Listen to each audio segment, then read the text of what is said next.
شلون نصبك كان اليوم الصبح؟ جدا ممتاز. والله بالفريج كله شلون كان شلون؟ يا معنوياتهم عاليه جدا. والتليفونات اللي تدق على كل واحد. والله التليفونات.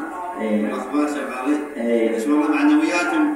انا رحت السرداب وشفت هناك الحليب ما شاء الله والبنات واليهال ابدا ولا هم من الفرحه اللي ماخذتهم ناسين انه ضرب وحرب الحمد لله. ابو عبد الله الحين انا في البيت.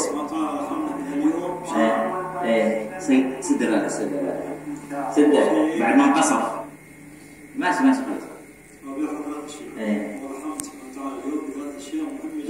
الحمد لله. واحد أصعش في جنبي ده بس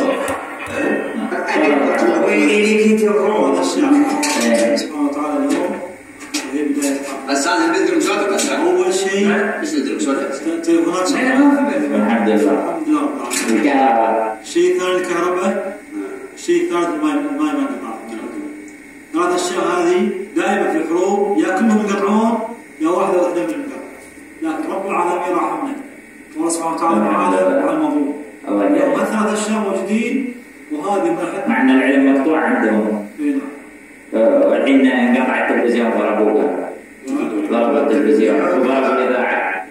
طبعا الحين مصيب جاسم يقولون تحت البيت تحت مبنى التلفزيون قاعدين يدورون عليه عشان يطلع بينهم.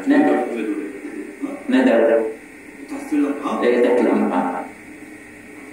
معقول؟ لا صحيح جاسم ويا الرئيس بدوري. يلا صراحة احنا مو معقول والله مو شاذ بس قاعد نستهبل وبشوية حالات هذا حال حجرب حظي مع الكويت بطريقة حمار